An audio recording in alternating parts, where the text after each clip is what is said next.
and I'm publisher of Winnie City Times and a co-sponsor of the summit. Founder of Pride Action Tank with Kim Hunt here.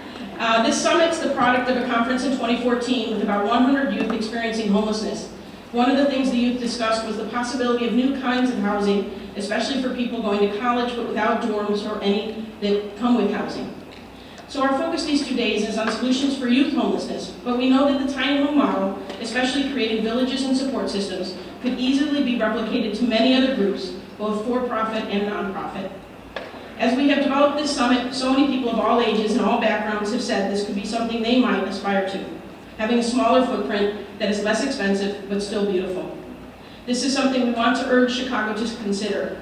During these 2 days, we can learn a lot, make great connections, and take tiny steps for creating the dream of tiny home villages and individual homes in Chicago. There are many people to thank, especially our staff and volunteers and the speakers here from across Illinois and the United States. Thank you especially to our lead sponsor, Hope Brothers Foundation, and to Debbie Resnick for her belief in the discussion of creative solutions to ending homelessness. Our additional sponsors, the UIC Gender and Sexuality Center for hosting us today, Megan Carney, Daisy Zamora, and also UIC's Laura Semple for her help in planning this conference and getting the space for us to have the tiny home. The Alphawood Foundation for underwriting the competition. AIDS Foundation of Chicago, the host of Pride Action Tank.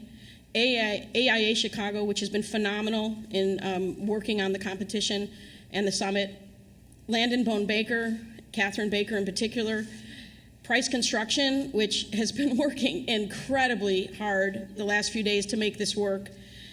I want to thank Mother Nature for cooperating to make it happen as well. And Lynn Mathis Contractors for helping with the pricing out of the final units. Please enjoy the day today and make new connections. At 5 p.m., we will tour the tiny home. Thank you. All right. Wow, this day has finally come after all this preparation. So my name is Kim Hunt. I'm the Executive Director of the Pride Action Tank, or as we like to call it, PAT. Not you, Pat. Thank you all for coming out to learn more about how tiny homes can help us solve youth homelessness. PAT, which was just launched last October, is a new results-driven group that addresses challenges facing individuals and groups within LGBTQ communities through a collaborative process of inquiry, advocacy, and action. The work of the Pride Action Tank actually focuses on 6 overlapping issue areas: aging, financial security, health, housing, safety, and youth. And PAT brings together and supports the work of subject matter experts like today, as well as people directly impacted by challenges facing the LGBTQ community to envision and realize practical and longer-term policy solutions. As Tracy mentioned, PAT is a project of the AIDS Foundation of Chicago, which mobilizes communities to create equity and justice for people living with and vulnerable to HIV and related chronic diseases. There's a one-pager on some of your tables about the Pride Action Tank for you to learn more. We have a very tight schedule today, as Tracy also mentioned, so to keep things moving along, the speaker introductions will be at a bare minimum, and you have bios in your program book so you can learn more about our fabulous speakers. Also, we will not have time for questions from the audience, so I encourage you to stick around to go on the tour of the tiny home model, and that'll also give you a chance to talk to some of our speakers. So, are you ready for this roller coaster ride we're about to go on? Yeah. Yes, okay.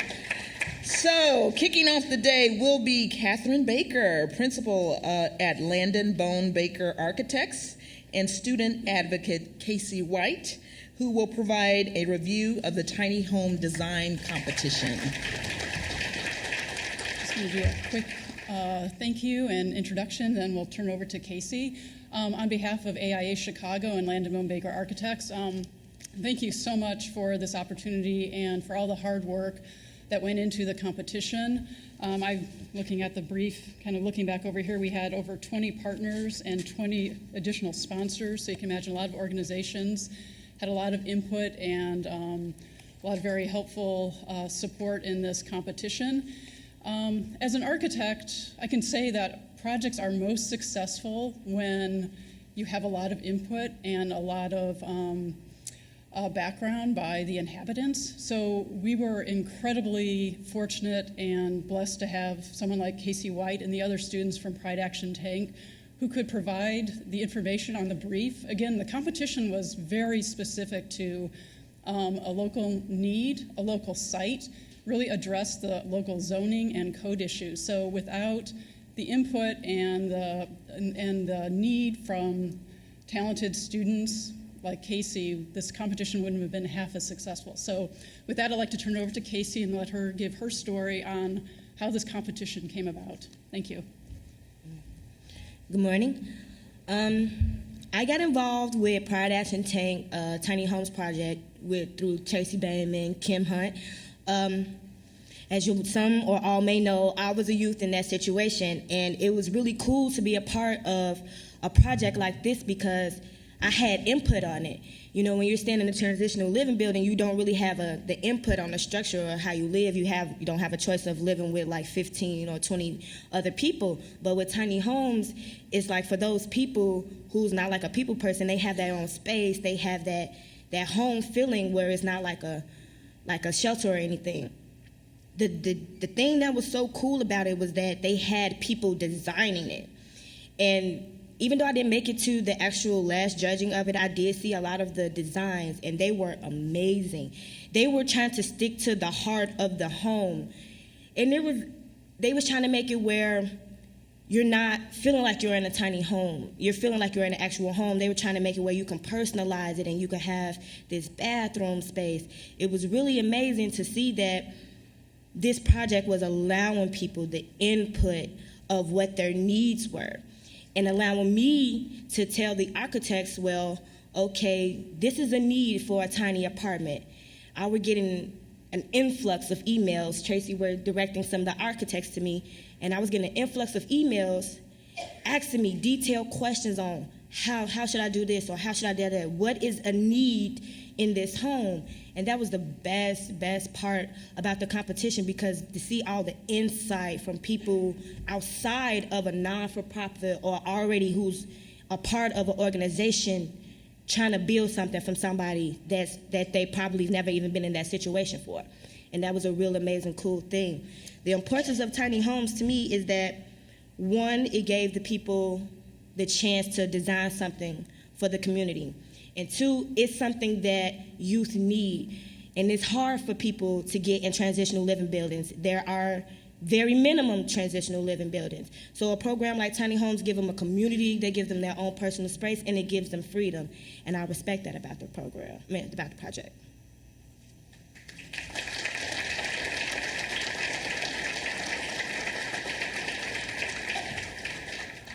So I'll just wrap up a little bit more. On the competition, we had about 270 entries, international entries from all over the world. It was blind judging, and let me please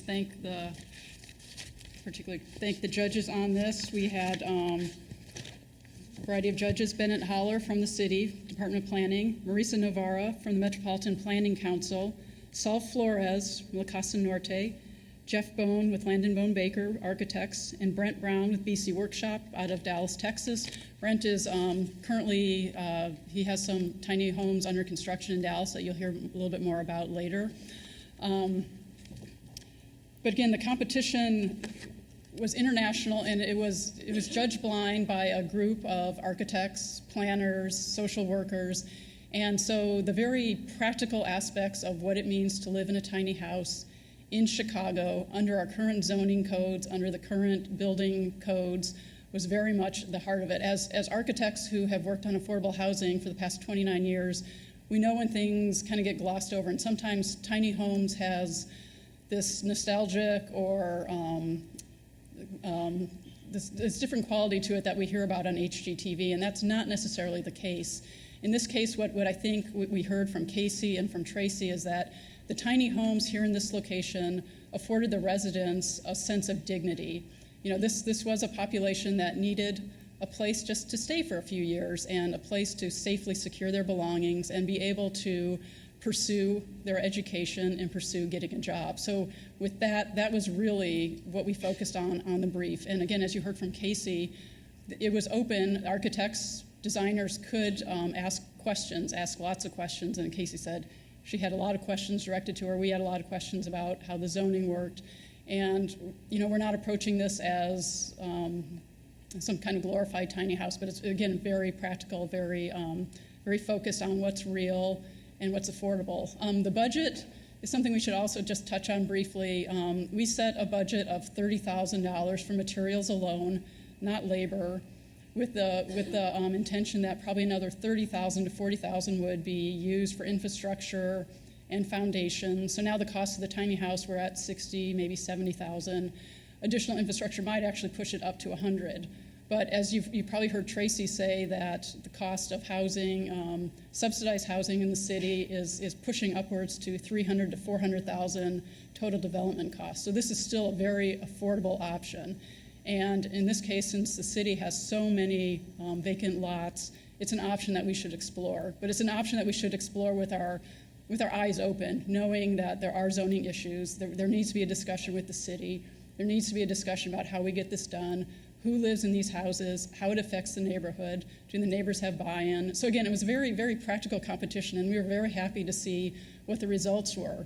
And the top 3 winners were all from Chicago, which again was blind judging, so that made us incredibly happy. And you'll see a very great story how one of the winners actually grew up a few blocks away from the site, which again, you don't know how these things happen, but when they do happen, you're really, really happy and amazed that it does work as it's supposed to work sometimes. And there is karma. Karma sometimes does work itself out, and you hope that that's the case. So with that, I probably won't continue on anymore, but the competition was a great team effort to get to where we are, and the tiny house model is built out on site. Again, thank you so much to Price Construction. Thank you to Lynn Mathis Construction for pricing it out.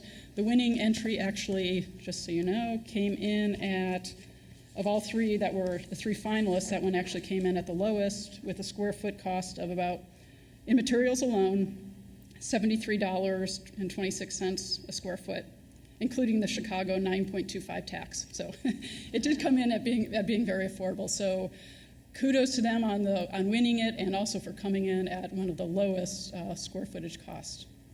So thank you very much.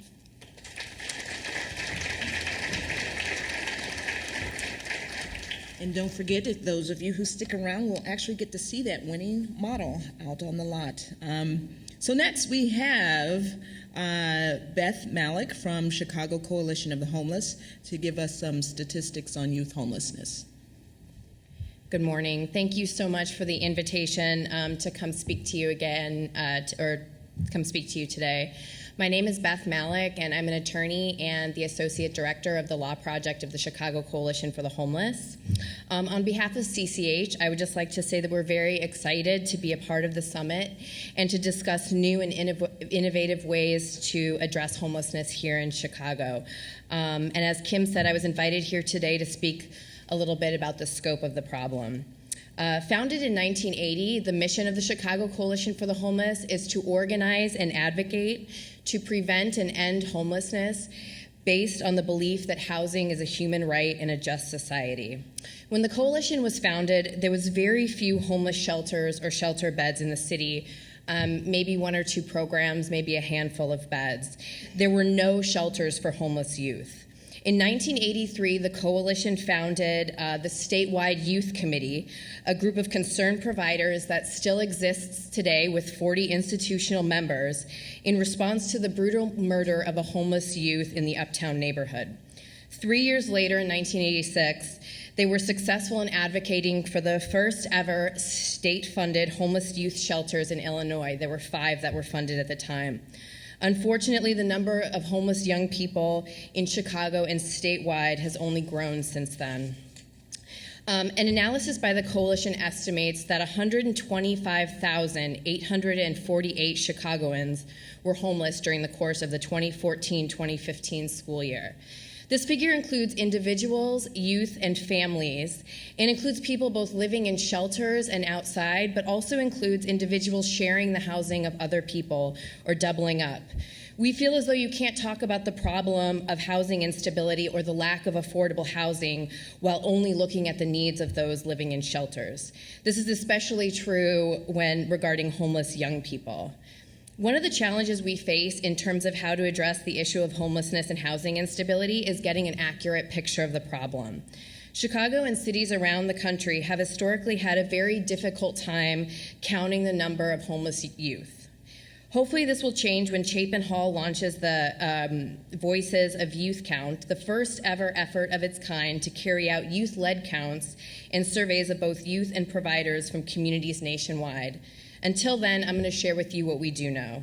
CCH estimates that 11,447 unaccompanied youth ages 14 to 21 experienced homelessness in Chicago during the 2014-2015 school year. This estimate is in part based on the number of homeless students identified each year by the Chicago Public Schools. During the 2014-2015 school year, CPS identified 20,205 homeless students. This number includes 2,622 unaccompanied students, or students experiencing homelessness without a parent or guardian. The state of Illinois identified 54,638 homeless students during the 2014-2015 school year. That number is double what it was 6 years ago. CCH has recently just launched an effort with the city colleges of Chicago to identify and serve homeless students within their system. Based on some very preliminary data this year, we know that over 1,000 students within the city college system are struggling with housing instability, with the actual number likely being very much higher. We know for a fact that there's a huge lack of resources within the city for homeless young people, whether that be drop-in resources, emergency shelter beds, transitional housing beds, permanent housing, educational supports, both at higher education and at K through 12 and CPS, and employment opportunities. There are approximately 375 shelter beds specifically for homeless youth in Chicago and about 580 statewide. This represents close to a 97% service gap. Think about that for a second. We are currently only have the resources to serve about 3 to 5% of the homeless youth population. That's unconscionable to me. And with a lack of a state budget in Illinois, these resources are very much at risk. We've already seen programs shut down and decrease services. We also know that market rate apartments are out of reach for many homeless young people, even those who are lucky enough to be employed. According to the annual Out of Reach report, the housing wage for Cook County was $21.02 an hour, with a $977 per month average fair market rent for a 2-bedroom apartment in Illinois. To learn more about homelessness in Chicago and what the Coalition for the Homeless is doing to address the issue, not only among homeless young people, but among homeless families, the formerly incarcerated, and individuals living on the street, including our newest campaign, which is called Homeworks, which seeks to create 500 units of housing for homeless families in Chicago with school-aged children, and to also see how you or your organization can get involved in our work, please visit our website, which is chicagohomeless.org, or you can follow us on Facebook and Twitter. I want to wrap up by just saying that it's a very scary and unstable time here in our state right now. I think we've made a lot of progress over the last 30 years, but I fear we're about to take a huge step backwards. We need to start seeing housing and service resources for homeless young people as an investment worth making. Providing housing resources gives young people a chance to work, a chance to go to school, and it cuts down on expensive health care costs. But most of all, it's just fundamentally the right thing to do. Thank you so much and enjoy your time at the summit.